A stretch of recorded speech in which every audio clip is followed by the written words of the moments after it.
para sa akin na napaka-importante ng time. Kasi yung time na yung mga panahon na nasasayang, lumilipas, na wala ka sa na hindi mo kasama yung mga mahal mo sa buhay, hindi na may babalik pag tayo nawala na dito sa mundo.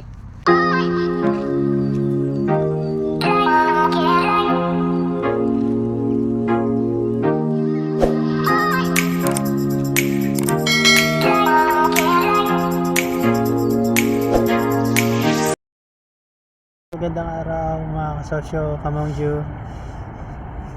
Tayo ngayon walking muna tayo ngayon kasi parang nalalambot na yung ating mga katawan, mga buto. Ika 294 days bago ako maging isang tunay na malupit na entrepreneur at businessman. Ito mga ka-sosyo, Kamongjo, nagsimula na ako maglakad-lakad habang medyo mainit pa.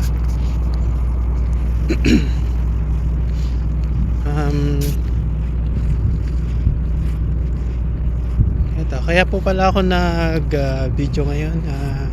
Pag-usapan po natin tungkol sa kaya ako napag-desisyonan na gumawa ng vlogs, para bukod sa balang araw makikita ko rin yung mga progress ko ang magiging progress ko mula ngayon hanggang sa pagkamating na yung time na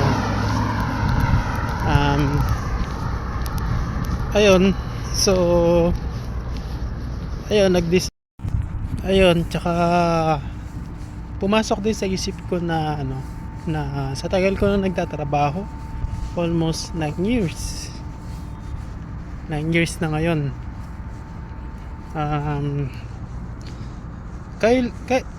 Ako lang ba nakakaramdam nito o nararamdaman nyo rin? Kasi kahit anong gawin natin, kahit medyo malaki yung sahod o minsan sakto lang, wala pa rin natitira. Kahit anong hapit mo, overtime, yun nga, kahit sobra-sobra ka na sa oras, parang ganun pa rin, paulit-ulit. Tuwing darating yung sahod, katapusan, bayad, wala na matitira, ganun na naman mangyayari. Ayun, naisip ko na parang wala lang, parang sayang yung panahon na na ginugugol ko dito sa malayo, bukod sa hindi ko nakakasama aking pamilya. Para sa akin na napaka-importante ng time. Kasi yung time na yung mga panahon na nasasayang, lumilipas, na wala ka na hindi mo kasama yung mga mahal mo sa buhay, hindi na may babalik pag tayo nawala na dito sa mundo. Yun din na pagdesisyonan ko, kaya gusto ko na umuwi. 294 days na lang uuwi na ako Pilipinas para magnegosyo. Ayun, gusto kong baguhin, gusto kong magkaroon ng panibagong cycle na hindi pa ulit-ulit. At nagbabaka sakali rin na baka sa cycle na yan na aking gagawin o panibagong venture na aking gagawin sa aking buhay, meron akong isang bagay na mabago. Yun ba yung parang magkaroon ako ng iba naman, hindi yung every month may sahod, bayad, ganon, kain, tulog, trabaho. Gusto kong magsimula ng negosyo. hindi sa magkaroon ako ng pera, ganun. Um,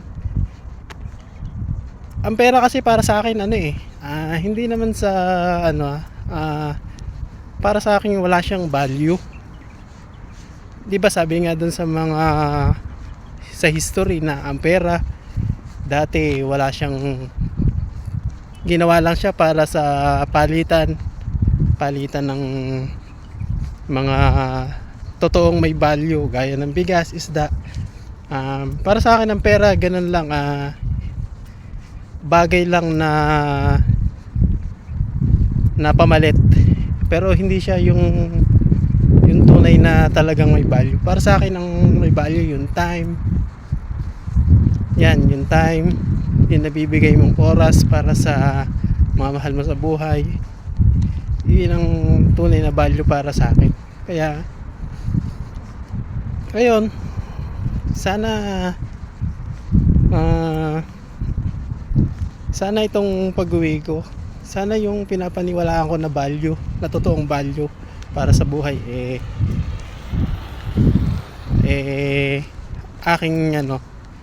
aking maranasan, mapatunayan ko na yung mga paniniwala ko sa buhay talagang totoo. At syempre sa panibagong yugto o sa panibagong venture na aking gagawin, gusto ko rin patunayan sa sarili ko na na magkaroon ako ng self development, tsaka syempre habang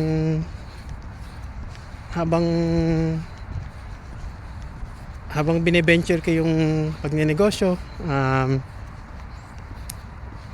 gusto ko rin na magkaroon ng iba't ibang skills. Maraming skill kasi dito kasi sa trabaho, pag nandito ka sa 8 to 5 na trabaho, parang limitado yung galaw mo, limitado yung buhay mo. Yung mga panahon lilipas, umaga, gagabi, ganoon naman kinabukasan. Naniniwala ako na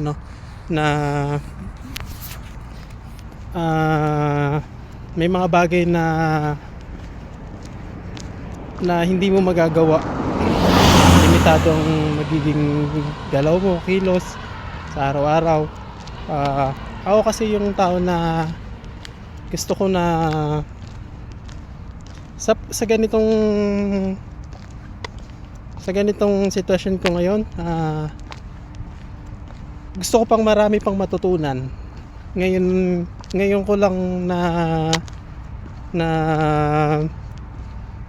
patunayan na kahit nakarating na ako ng ibang bansa, marami na ako napagtrabahuan, marami na ako nakausap na iba't ibang tao, nagsisik pa rin ako ng knowledge. Hindi katulad nung mga kabataan natin na hindi pa natin sineseryoso, wala tayong pakialam sa mga bagay-bagay. Parang ngayon ko lang na realize na